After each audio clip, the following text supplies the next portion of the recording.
give a lot of credit to Kansas' defense. They were just phenomenal around the rim. On the sideline, I thought those shots were about to go in, and then bang, they were going the other way. And some of those blocks were like outlet passes for their fast break. And it was a very tough game for us to keep functioning, but I was proud of our guys because we were able to keep functioning. We didn't back down. We kept bucking up and sticking our chest out there and kept fighting them. And that's important for us. This is as hard a place as there is to play probably in the country. And I think we acquitted ourselves okay. The Kansas obviously is an outstanding team, and their defense is just really, really good. Coach, usually when KU hits a team with a run like they did, that knocks it out. The other teams fold. Why did you guys not? Well, I just don't think we have any fold in us. That's just not who we are.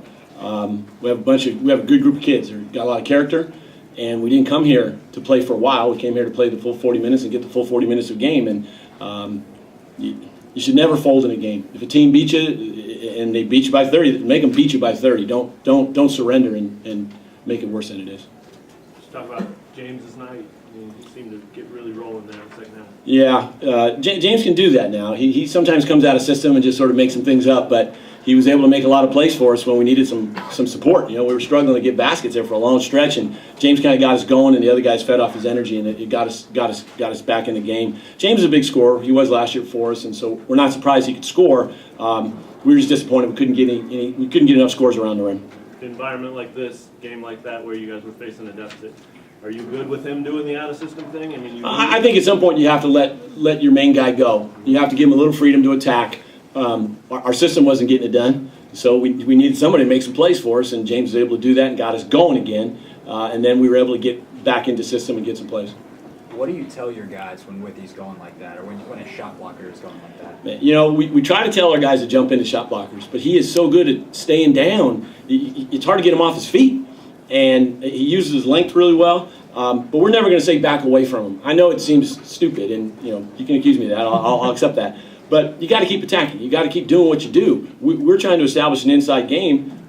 We can't say, well, we're just going to shoot jump shots now. That's giving up.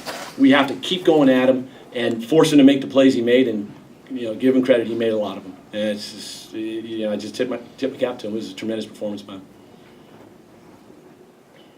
What happened to James at the end of the first half? Was he shaking up at all? Yeah, he took a knock in the head, but you can't hurt him there, and he was fine. Okay. What do you see in Kenny that gives him the ability to just take over like that? He's just a very smart basketball player. He for some reason he wants to be a coach, which I'll have to talk about his career choices later. But he has a knack for understanding where he can get the ball in a scoring area when other guys may not see that. And sometimes defenders let down a little bit because he doesn't look like he's in a scoring area, and he can quickly attack and make a play. He changes speeds really effectively too. Anything else for Coach? We're going to bring in James Kenny now. Thanks. A few questions. Want to stay here with James? Okay.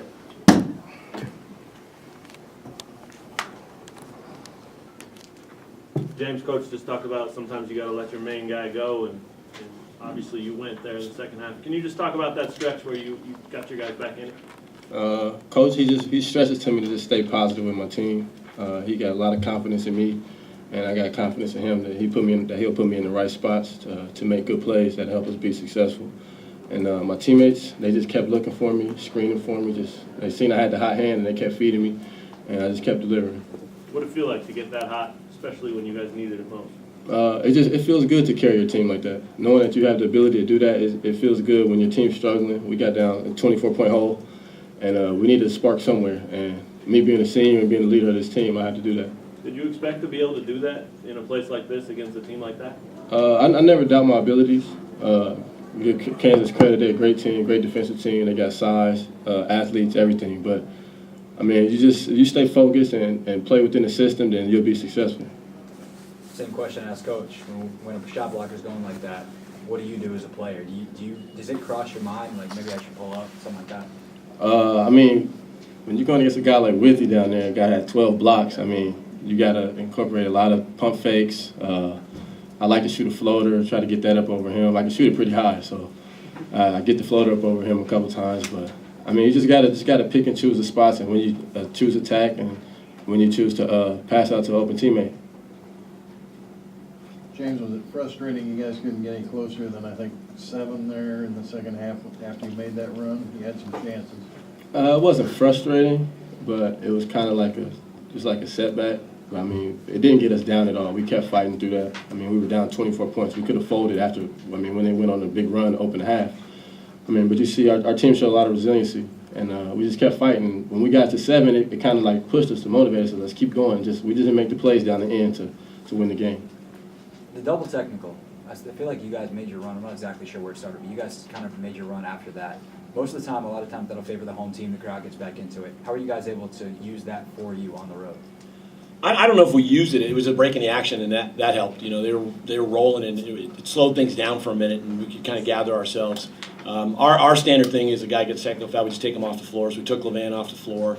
I think Lewis came in and made a couple plays. And, you know, just maybe that helped. You know, who knows? But the refs didn't say it was anything, you know, really malicious. I think Levan was sticking up for his teammate in a crowd. He went in there and tried to get his teammate out. And guys occasionally say they're competitors and they say things. And we called it double technical. So obviously they saw that both guys were involved. James, was there any change on the intensity on the floor from either side after that? Not really. I mean, we just continue playing, continue following our game plan. I mean, we're not going to let a technical foul set us back or get us even more amped up. We just maintain the intensity that we had throughout the game. And you see it helped us. James, how does it help you knowing your team can look at you like that in a game? I mean, it feels good. I mean, just knowing that you got guys behind you that support you, they turn to you. I had guys on the bench, guys in the game, in my ear constantly, all game, every game, saying we need you, we need you. So I had to maintain a positive attitude and just set an example by my actions. And tonight I did that, and I think everybody else fell in line once they seen that we got down, and I wasn't going to give up. I'm not going to get embarrassed out here. So, I mean, once everybody else seen it, I was going to keep fighting. I think they just kind of tagged along and played with me. More questions?